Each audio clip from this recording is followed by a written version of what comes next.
دل جو سنبھلے تو میں پھر گنبد خضرا دیکھوں. ونشهد أن لا إله إلا الله وحده لا شريك له ونشهد أن سيدنا ومولانا محمدا عبده ورسوله. أعوذ بالله من الشيطان الرجيم. بسم الله الرحمن الرحيم. إن الذين آمنوا وعملوا الصالحات سيجعل لهم الرحمن ودا. وقال النبي صلى الله عليه وسلم: لا يدخل الجنة من كان في قلبه مثقال ذرة من كبر أو كما قال عليه الصلاة والسلام. میرے محترم بزرگوں اور دینی بھائیوں اور عزیز ساتھیوں، اللہ رب العزت کا احسان ہے، اس کا فضل ہے، اس کا کرم ہے کہ اس نے ہم سب کو آج کے اس بابرکت دن میں مسجد میں آنے کی توفیق بخشی. اللہ تبارک و تعالی ہم سب کے یہاں جمع ہونے کو قبول فرمائے. میرے دوستوں، رمضان المبارک کا بابرکت مہینہ اگر 29 کا چاند ہوتا ہے تو پھر جمعرات کو رمضان المبارک کی پہلی تاریخ ہوگی، اور اگر 30 کا چاند ہوتا ہے تو پھر جمعہ کو رمضان المبارک کی پہلی تاریخ ہوگی.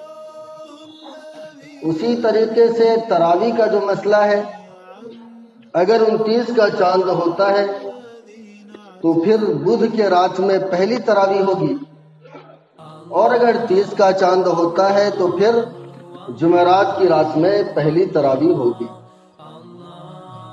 میرے دوستو،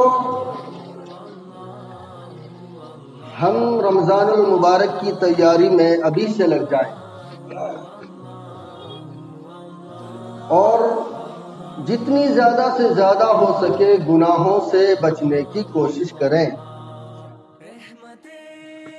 اپنی زندگی کا ایک شیڈیول بنائیں کہ بھئی دن میں صبح کے وقت میں کتنی دیر تلاوت کرنی ہے، پھر کس وقت ہمیں کاروبار میں لگنا ہے، پھر کس وقت ذکر و اذکار میں اپنا وقت گزارنا ہے، پھر کس وقت نفلیں پڑھنی ہے، کس وقت میں تہجد پڑھنی ہے.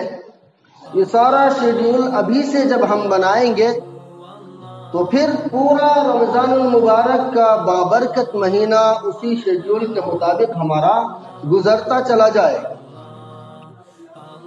وہ کہتے ہیں نا کہ کسی بڑا کام کرنے کے لیے پہلے چھوٹے چھوٹے کام کرنے پڑتے ہیں. اگر تیز بخار آ جائے تو ڈاکٹر فوراً انجیکشن نہیں لگاتے، پہلے دوائی دے کر اس بخار کو کم کرتے ہیں.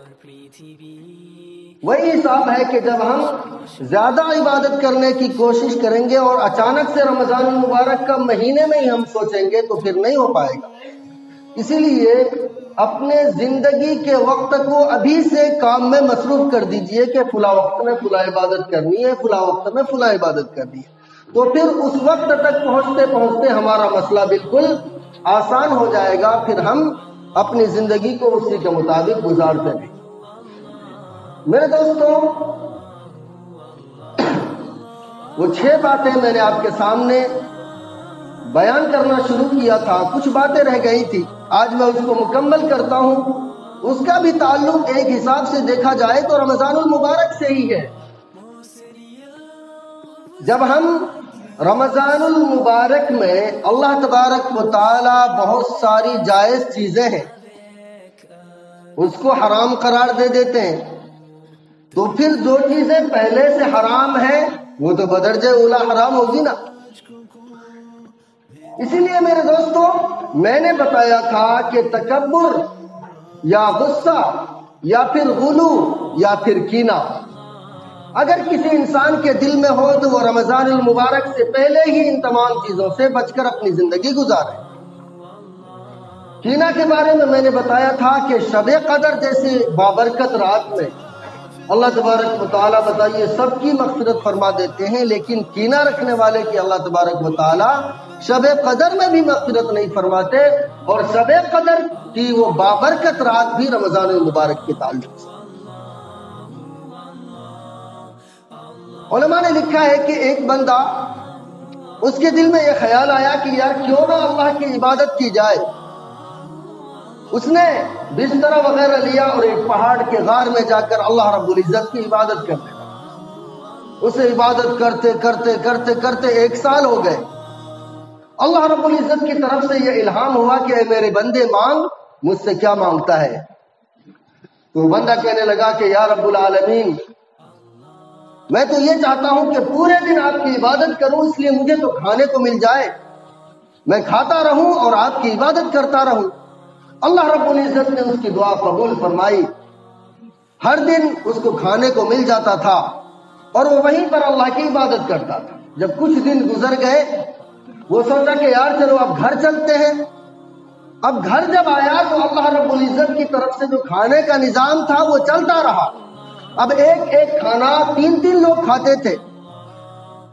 وہ ان کے گھر کے سارے لوگ ماشاءاللہ بہت خوبصورت اور بالکل تندرست ہو گئے، لیکن ان کا جو ایک پڑوسی تھا وہ اس سے کینہ کرتا تھا، حسد کرتا تھا، جلن کرتا تھا۔ علماء نے اس واقعے کو اس مثال کے ذریعے اس لیے لکھا ہے تاکہ انسانوں کی سمجھ میں آئے۔ اب جو اس کا پڑوسی تھا بہت جلنے لگا کہ یار آخر یہ کھاتا کیا ہے، اس کے گھر والے کھاتے کیا ہے؟ دن بدن چہرے پہ سرخی آتی جا رہی ہے۔ پوچھنے لگا کہ بھائی حضرت بتا دو کیا کھاتے ہو؟ وہ کہنے لگا کہ نہیں، ویسے ہی ہماری زندگی گزر رہی ہے جیسے عام لوگوں کی گزرتی۔ کہ نہیں کوئی تو بات ہے۔ اب ادھر سے اصرار بڑھتا رہا، ادھر سے انکار بڑھتا رہا۔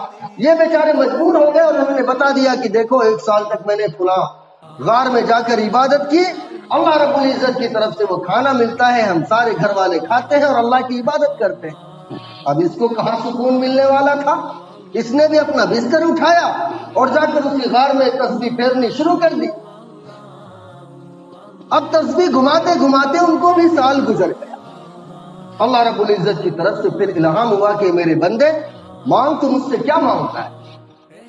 تو اس کو کیا چاہیے تھا کہ اپنے لیے کچھ مانگتا نا، لیکن چونکہ وہ کینہ کرتا تھا، حسد کرتا تھا، اس کے دل میں ایک جلن تھی۔ وہ کہنے لگا کہ یا رب العالمین، مجھے تو کچھ نہیں چاہیے، میرا جو پڑوسی ہے جن کو کھانا ملتا ہے بس اس کا کھانا بند ہو۔ اب آپ بتائیے کہ اس کا کوئی فائدہ ہوا؟ 1 سال اس نے عبادت کی اور اس عبادت کے بدلے میں مانگا بھی تو کیا مانگا کہ فلاں کو جو کھانا ملتا ہے وہ بند ہو جائے۔ تو کینہ ایسی چیز ہے میرے دوستوں کہ انسان سکون سے بیٹھ ہی نہیں سکتا۔ دوسروں کے بارے میں دل میں حسد ہے، جلن ہے، تو اندر اندر گھٹتا رہتا ہے۔ پھر علماء نے ایک واقعہ لکھا کہ دیکھو ایک شخص دوسرے سے جلتا تھا، اس کو ایک کوئی اللہ کا بندہ ملا، کوئی ولی تھا جو اسے دے سکتا تھا کچھ۔ اس نے کہا کہ بھائی مانگو، کیا مانگتے ہو؟ یہ کہنے لگا کہ لیکن دیکھو جو چیز میں تمہیں دوں گا نا اس کا ڈبل تمہارے پڑوسی کو دوں گا۔ کیا کہنے لگا کہ جو میں تمہیں دوں گا اس کا ڈبل تمہارے پڑوسی کو دوں گا۔ تو وہ کہنے لگا کہ یار پھر میری ایک آنکھ پھوڑ دو۔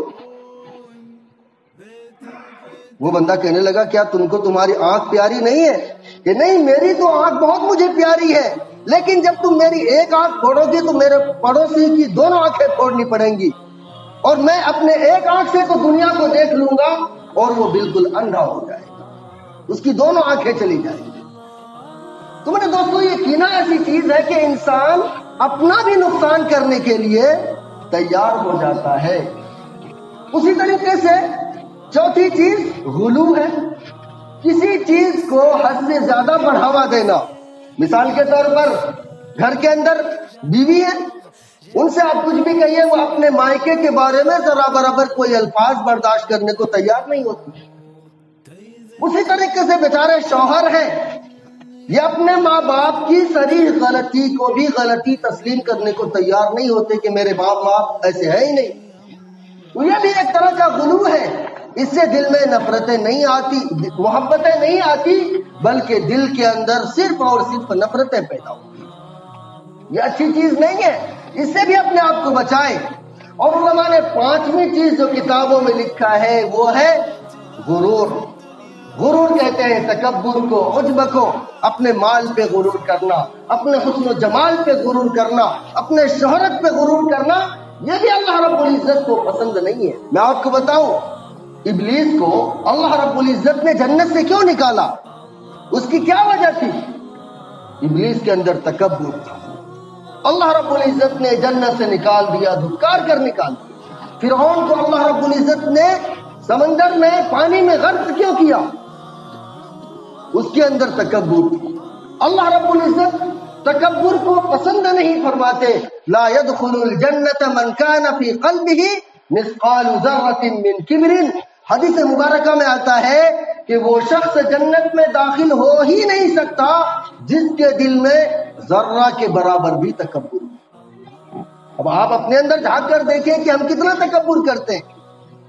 نبی کریم صلی اللہ علیہ وسلم کا امیر صحابہ سے بھی تعلق تھا، فقیر صحابہ سے بھی تعلق تھا۔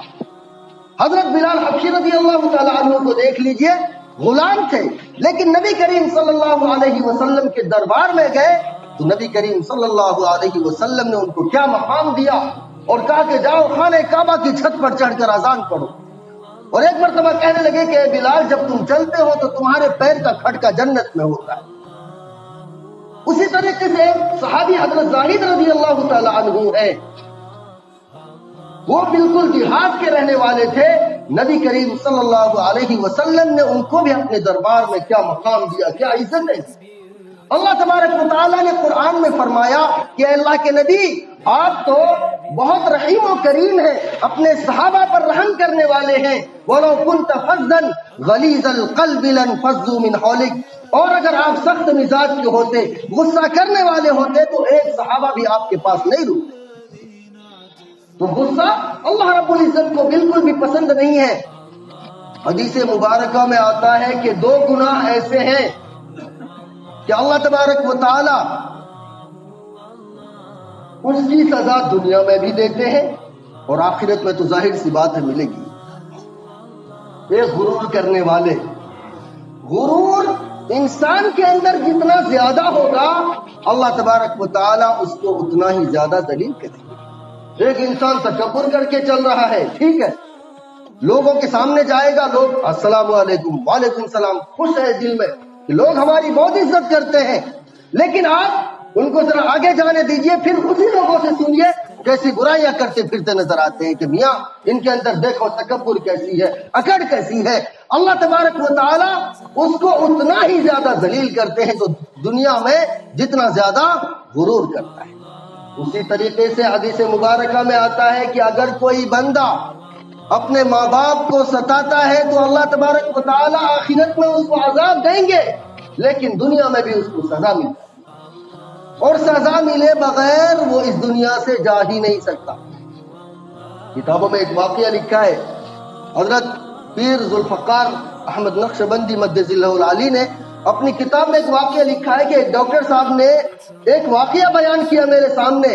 وہ کہتے ہیں کہ ایک نوجوان لڑکا بہت ہینڈسم تھا، خوبصورت تھا، ایک دن میری کلینک پر آیا اور اس نے جو اپنی بیماری ظاہر کی وہ یہ کہ ہر 10 منٹ میں 15 منٹ میں وہ اپنا گلا پکڑ کر روتا تھا کہ ایسا لگ رہا ہے کوئی میرا گلا دبا رہا ہے، چیختا تھا، چلاتا تھا، شور کرتا تھا۔ وہ ڈاکٹر صاحب کہنے لگے کہ مجھے تو بڑا رحم آیا کہ آخر کیا ماجرا ہے۔ میں نے ان کا ٹریٹمنٹ شروع کیا۔ اگلے دن ان کے والد صاحب آئے اور کہنے لگے کہ ڈاکٹر صاحب پریشان ہونے کی ضرورت نہیں ہے۔ یہ کہنے لگے کہ بھائی کیا ہوا؟ ان کے والد صاحب نے بتایا کہ اس نوجوان نے غلطی یہ کی ہے کہ اس نے اپنے من پسند کی لڑکی سے شادی کی۔ جب ان کی ماں ان کو سمجھاتی تھی تو یہ کہتا تھا کہ تم ایک لفظ اپنی زبان سے نہ نکالو، اگر تم نے ایک لفظ بھی اپنی زبان سے نکالا تو میں تیرا گلا دبا دوں گا۔ اللہ تبارک و تعالیٰ نے دنیا میں اس کی پکڑ کی کہ آج یہ ہر 10 منٹ کے اندر چلاتا رہتا ہے، چیختا رہتا ہے کہ کوئی میرا گلا دبا رہا ہے، اور حقیقت میں اس کا گلا گھٹ رہا ہوگا۔ اور کہنے لگے کہ آپ تو ایک ڈاکٹر ہیں، میں نے سینکڑوں ڈاکٹر بدل لیے، لیکن نہ تو کوئی بیماری نکلتی ہے، نہ رپورٹ میں کوئی بیماری نکلتی ہے، لیکن یہ ہر 10 منٹ میں چیختا ہے، چلاتا ہے۔ تو میرے دوستو، ماں باپ کو سجانے کی سزا بھی اس دنیا میں اللہ تبارک و تعالی دکھا دیتے ہیں، پھر آخرت میں تو جو ہونا ہے وہ ہے۔ اسی طریقے سے آخری چیز غصہ ہے۔ غصہ سے بھی اپنے آپ کو بچائے رکھیں میرے دوستو۔ غصہ بھی بہت خطرناک چیز ہے۔ ایک نوجوان پیر صاحب کے پاس آئے اور کہنے لگے کہ حضرت غصے میں نے اپنی بیوی کو طلاق دے دیا۔ پیر صاحب کہنے لگے اچھا یہ بتاؤ کہ خوشی خوشی کون اپنی بیوی کو کہتا ہے کہ واہ میں نے تجھے طلاق دے دی، میں نے تجھے چھوڑ دیا؟ یہ ساری باتیں تو غصے میں ہی ہوتی ہے نا، تم غصے میں کیوں آئے؟ تو غصے سے بھی اپنے آپ کو بچانا ضروری ہے۔ رمضان المبارک کا بابرکت مہینہ آ رہا ہے۔ یہ 6 باتیں میں نے آپ کو بتائی۔ پہلی چیز غفلت سے اپنے آپ کو بچائیں، دوسری غیبت سے بچائیں، تیسری چیز کینہ ہے، کینہ سے بھی اپنے آپ کو بچائیں، غرور سے بچائیں، تکبر سے بچائیں، حسد سے اپنے آپ کو بچائیں۔ میرے دوستو یہ چیزیں ایسی ہیں کہ رمضان المبارک میں ہی حرام نہیں ہوتی، بلکہ پورے سال اللہ تبارک و تعالی ان چیزوں کو حرام رکھتے ہیں کہ انسان ان چیزوں سے بچ کر اپنی زندگی کو گزاریے۔ لیکن رمضان المبارک کے مہینے میں جب انسان روزہ رہتا ہے، دوپہر کے وقت میں بھوک کی ایک شدت ہوتی ہے، پیاس کی ایک شدت ہوتی ہے، کوئی چھوٹی چھوٹی بات میں بھی بڑا بتنگر بنا دیتے ہیں۔ تو میرے دوستو، رمضان المبارک کا بابرکت مہینہ اللہ تبارک و تعالیٰ نے لڑنے کے لیے ہمیں نہیں دیا۔ ہمیں تو صبر کا حکم ہے، تقوی کا حکم ہے، اور تقوی اسی وقت حاصل ہوگا، روزے کا اصل مقصد اسی وقت حاصل ہوگا جب ہم اپنے غصے کو پینے والے بنیں گے۔ حدیث مبارکہ میں آتا ہے، نبی کریم صلی اللہ علیہ وسلم نے فرمایا کہ بتاؤ کو سب سے بڑا پہلوان کون ہے؟ صحابہ کہنے لگے کہ جو بہت زیادہ طاقتور ہو۔